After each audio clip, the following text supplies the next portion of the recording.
Out the Eagles and Saquon Barkley looking to join Emmitt Smith and Terrell Davis as the only players to win the rushing title and a Super Bowl in the same season.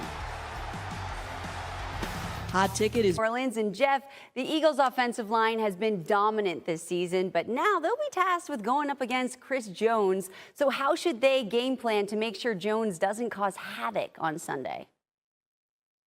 Yeah, creativity, Victoria. You think about Jeff Stoutland, their offensive line coach. He's going to come up with a good game plan, right? Running counter GTs, pin and pulls, straight zones, giving him a bunch of different looks so he can't key in on one player, one position. They do a great job, the Chiefs do, of moving Chris Jones around, getting him perfect matchups. If you're the Eagles, be ahead of that. Make sure that you're trying to fatigue him in the run game so that when pass downs come up, he can't get off and have that same energy level. You want to have him, by the time the fourth quarter hits, you want him dragging. You do not want him fresh. That'd be a massive problem if so.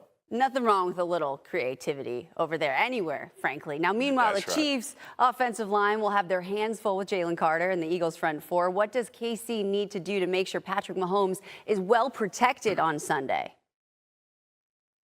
Yeah, don't let him be the guy that beats you. He's the catalyst of that defensive line. And the Eagles, they're predicated on that front four getting pressure because they want to play a zone behind it. And listen, Jaylen Carter makes all the calls as well. He's the catalyst of that defensive front. So slide to him. If you're Creed Humphrey, make sure you know where he is, wherever it is in the protection, whether he's on the right or left. Make sure you're peeking that way and make sure the games don't become a problem. They do a lot of nice jobs of running inside games and twists. Make sure that stuff doesn't become a problem like it did in the NFC Championship game. But that's going to be a key point, just making sure Creed Humphrey knows and is directed towards Jaylen Carter. Make Nolan Smith beat you. He may, but at least you know that the star of their defensive line didn't. No doubt it's going to be a good game on Sunday. Now, Jeff, quickly, who wins? Heck yeah. Oh, I'm going Chiefs here, but I'm waffling. O-line, D-line, I love where the Eagles are. It's hard for me. I'm leaning Chiefs. I've stuck with it, but I may waffle and change by Sunday. I'm not sure. Okay. Well, You either win or you learn. It's something that I know how to motivate me.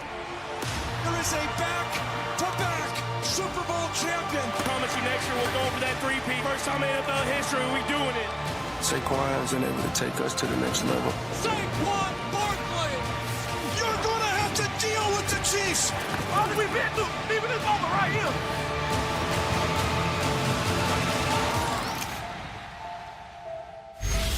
Days away from the Super Bowl. Sports Center on the Road is presented by Geico. Dan Orlovsky back with us from New Orleans on a Super Bowl Friday. Okay, so Dan, Philly's got a tall task ahead of them no matter how you slice it.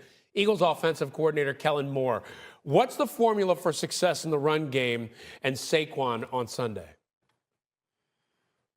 I would force Kansas City to stop our no-huddle counter run game. One, Philadelphia runs the no-huddle offense at the second most clip in the NFL behind Washington. When they do it, they average 7 yards per play. And the counter run is when, Ryan, you take people from one side of the ball and pull them towards the other. And it's something that Philadelphia does really well. It's also something that Buffalo had some success against Kansas City in doing in 2 weeks ago, the AFC Championship game. It's Philadelphia's strength. It's something that all of their linemen are all capable of doing. It gets Saquon going downhill, and it's something that Kansas City has shown a little bit of struggle defending. If I was Kellen Moore, I'd want to get to it early and get to it often. Okay, and Saquon going downhill, we know that can be dangerous. By the way, 5 rushing touchdowns this postseason alone. Meanwhile, the Eagle D, they're going to have their hands full trying to contain Patrick Mahomes and company. What makes this KC offense so tough to game plan for?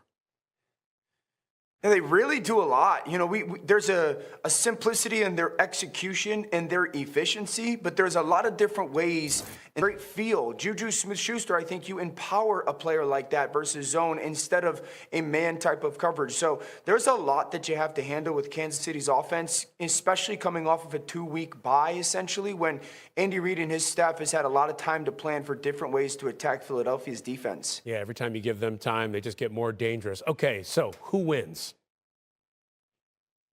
I don't know. No, I'm going with the Kansas City Chiefs. I've picked against Patrick Mahomes twice in my life. I did it against the Super Bowl 2 years ago against the Eagles.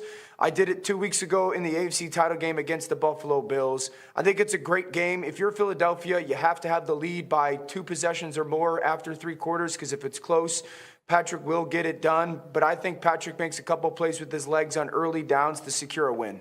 Even if you have a lead by 2 scores, they have 5 comeback wins this season. They got 11 in the fourth quarter. They got 11 overall. They're just incredibly hard to beat.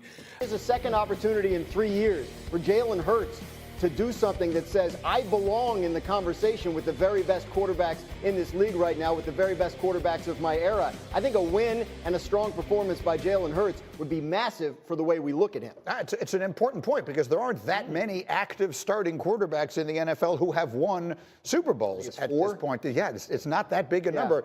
Jalen Hurts can join it. And yesterday they had all the media stuff, and Hurts was asked what he has learned since playing in his first Super Bowl 2 years ago. I've learned so much. You know, it's the same as any other game.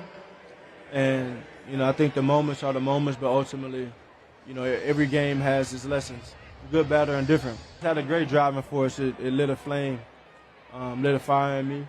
And to have this opportunity again, it's exactly what you work for. So, Orlovsky, I'm looking at your notes, and he says this will be Jalen Hurts' biggest challenge of the season. Why? I'd say it's Jalen Hurts' biggest challenge since that Super Bowl, because the reasons and the moments he's played well this season and recently has been when teams have kind of just played that one-on-one coverage.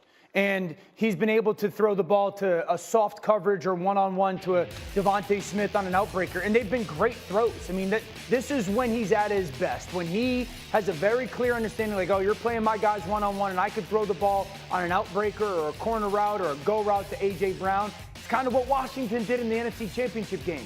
He is not going to get that against the Kansas City Chiefs. This game is going to come down to, can Jalen Hurts do 2 things? Number 1, can you see the picture change? Spags in this Kansas City defense is the biggest lying defense in the league. You, as a quarterback, get to line of scrimmage, you think you know what's happening or what they're in, and it totally changes after the snap. So that is going to be the challenge for Jalen Hurts, number 1. Number 2, you are going to get defensive back blitzes against Kansas City and Spags. It is going to happen. That is something that Jalen, versus this team specifically, has very much so struggled with. Can he see the picture change, and can he handle the defensive back blitz? That will be the key to this game. So I asked the same question to Louis Riddick, and he mentioned a different fellow named Jalen. And when I said in the tease, we're going to give you the one player who can win this game for the Eagles, and it's not the one you're thinking of, it's Jaylen Carter we were talking about. And Louis, I just want to show you these 2 videos as you take it over for us here. The video that Dominique Foxworth showed us, first, the game that he just completely destroyed against the Rams. He ended this game basically by himself. That's a ridiculous move. But then the Zero Fox video, this is Jaylen Carter doing things that people his size are not supposed to be able to do. So look at that. Yeah. That's the one that jumped off the page. Come on. Look, seriously. So, look, seriously. You see what just happened right there? Yes, that's the one. You know how heavy my man's hands are? And he uses this club rip move. That's just the right cross, but that's, you know, that's just punched that's the man illegal. in the face. It's against the rules. But just think about this, okay? I want you to, when you watch this game on Sunday, what time is kickoff? 6:15 Eastern time, like 6:30 Eastern time. He lines up predominantly at the left 3 technique, outside shade of the right guard. And the guy he's going to be going up against, I promise you, ain't going to take that. It's a guy by the name of Trey Smith from the Kansas City Chiefs,